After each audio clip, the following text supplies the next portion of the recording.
Your Honor, I do join with Ms. Lillard in thanking the 12 unbiased persons who heard all of the evidence in this case.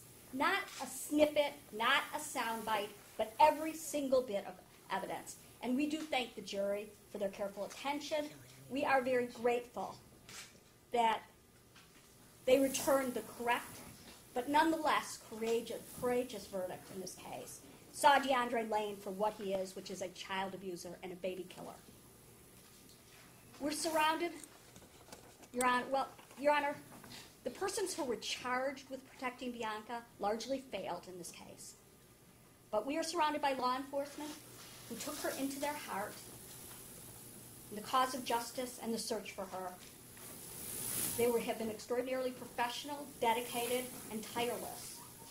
And we want to thank all of the law enforcement officers who worked so hard in this case, the officers from DPD, and especially retired Officer Karen Miller, the officer in charge, Lori Dillon, the FBI, and there are many great agents, and especially in this case, Special Agent Chris Hess, Michigan State Police, Wayne County Sheriff, and every single man and woman on the Southeast Michigan Crimes Against Children Task Force.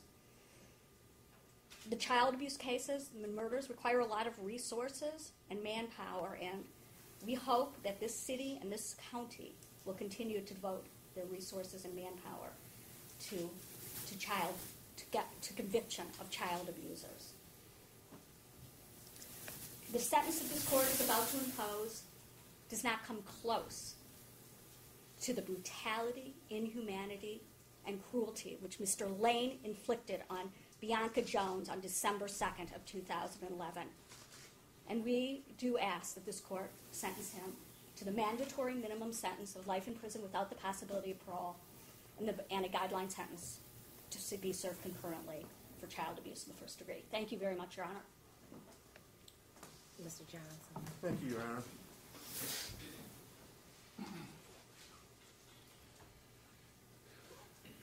Your Honor, Ms. Goldfarb did say one thing I agree with, that we did have 12 people sat in that very box there. But, Your Honor, what happened with those 12 people, this was a case that realistically never should have been brought forth. And again, I hear snickers from the other side, as I've heard throughout the entire trial. But, Your Honor, this is a case that never should have been brought forth. More importantly, there's been no evidence that's been put forth whatsoever to show that Mr. Lane, number one, has committed any crime, and number two, that Bianca Jones is not here, that she's dead. What's happened, Your Honor, is that years ago, people used to march the streets with pitchforks and torches to get what's called vigilante justice. They've traded the pitchforks and torches in for cameras and microphones. And that's what has happened here, Your Honor. Mr. Lane was given a trial by media. And any time that there is a child involved, yes, our hearts do go out, but justice was not done. In this court, there were instances and testimonies and things that probably never should have come in, Your Honor. But again, we're not here to retry the case. We're asking this court to put aside what the people are asking for and grant Mr. Lane a new trial, a trial in which Mr. Lane can have a fair jury, a fair trial with evidence, Your Honor, that realistically we as officers of the court should be the keeper of the public trust, not the media, not what the media wants. And that's what the media has gotten. They have asked for and they have convicted Mr. Lane. Your Honor, again, there's been no testimony whatsoever that Bianca Jones is dead, that Bianca Jones was murdered. All we know right now is Bianca Jones is not found. Your Honor, in a system of justice, justice is not done. And we understand justice for Bianca, but again, Bianca was not on trial. Mr. Lane and the facts that the prosecution brought forth were on trial. We respectfully ask, Your Honor, that based upon the new generation of vigilantism, which is the microphones and cameras, that the court put aside this unjust verdict and grant Mr. Lane a new trial. We would like to thank the court for the opportunity to be heard, and thank you, Your Honor. Well, the fact of the matter is that the court had an opportunity to review the statement made by Bianca Jones's mother.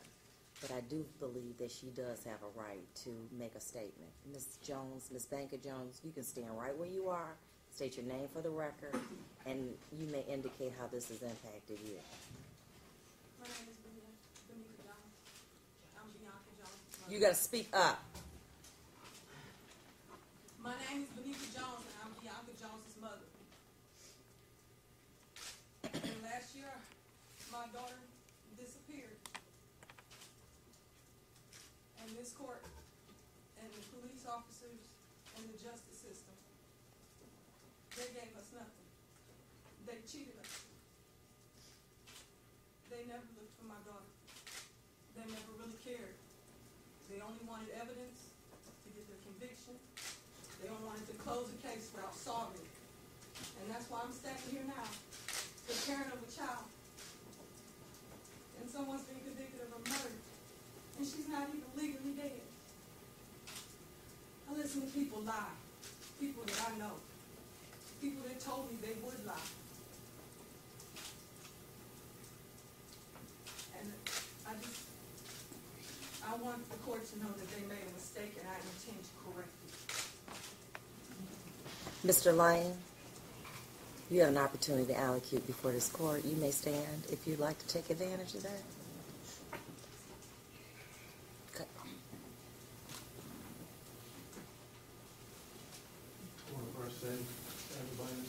Sir, Madam Stenographer is taking, and you've got to hear your voice.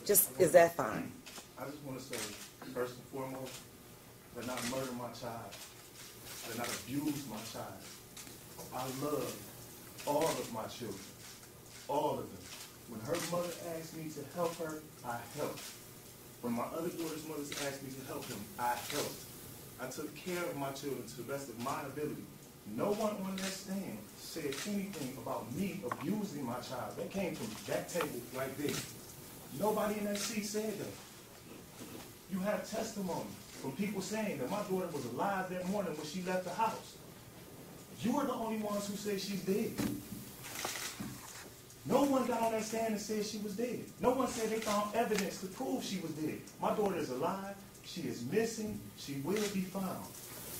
We will correct every wrong that has been taking place in this system. It is unfair, but I understand. This is what y'all want to see. This is what you need. You need a conviction. You need somebody to take the fall. You need somebody to take the blame. And it was easy to point the finger at me. If you sat up there and watched this trial, you saw things. And I'm not going to go into everything that was seen and everything that was done to change times and change the scene and things to make it look one way when it was really another way. But I will tell you this, you have yet to bring any evidence forth that says my daughter is dead. You have yet to bring any evidence forth that says I abused my child. Discipline? Yes. I've disciplined all my children. I've disciplined my nieces and my nephews before. I've disciplined children and our friends and family with their parents, you know what I'm saying, discretion and consent. Because as a man in this city, in this time that we live in, you have to raise your children. And sometimes discipline is necessary. But to say that I beat, which has only been said by the prosecutor's table, nobody on that stand, is a total mischaracterization of what happened. I did not murder my child. I did not abuse my child. My child is alive. That's all I have to say. Thank you. The court wants to start off by saying at the sentencing that I believe both sides did a very good job in presenting the evidence in this case. It was very circumstantial. There was a lot of evidence that had to be reviewed, and both sides did a very good job in putting forth their respective positions. However, this is the time the court has an opportunity to make its statement about what it believes was presented and to ultimately sentence the defendant. This case is about a man who wanted to control others but who could not control himself. Your kingdom consisted of exploiting women who you controlled and children who you excessively disciplined. Your tools, sex, manipulation, mental abuse, and excessive discipline with your children. It was your way or the highway. But what you could not control was a small child that was incapable mentally and physically of controlling her bowels and urine. So you decided to make an example out of her by punishing her for what she had no control of. You beat her and you verbally abused her to others. That poor child, your child, Mr. Lane, I heard nobody say that. you destroyed mentally and ultimately physically. When she died, you had to devise a plan, a way to escape what you had done. You carried her around and controlled her dead body like a rag doll. Please be seated, Mr. Johnson, while I'm talking. I'm sorry, Your Honor. That's very disrespectful.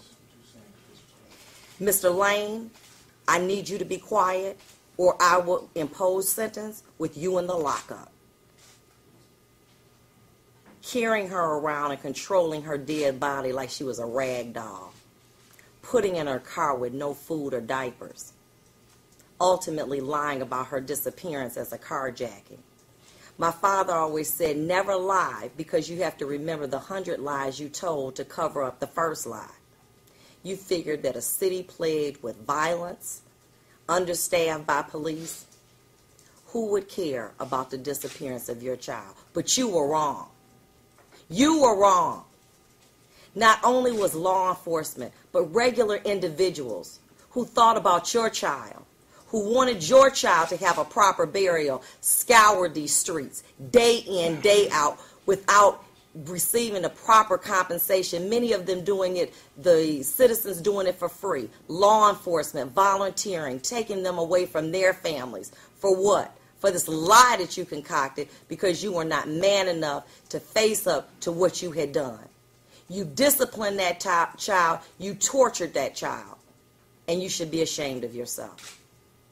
When law enforcement questioned you, you had selective memory. You remembered every detail about everything except what was really important, and that was who and why you let someone take your child. Absolute control controls absolutely. And now you will face what you tried to escape. By discarding a priceless child's life, you will now pay with your own life. At this time, as to count 1 felony murder, the court is going to sentence you to the maximum punishment of mandatory life without parole. As to child abuse first degree, as well as the fact that you've been charged with a habitual offender notice, the court is going to sentence you, excuse me, sir, to no less than 11, no more than 30 years in prison. The court is going to give you 246 days credit. You have 42 days to appeal my decision. If you cannot afford an attorney, want to be appointed to you, take him out. That concludes this matter.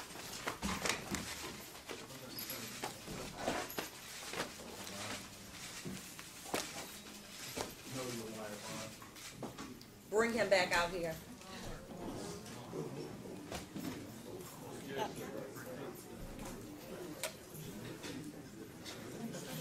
I don't know, something, he says, you know, you're right.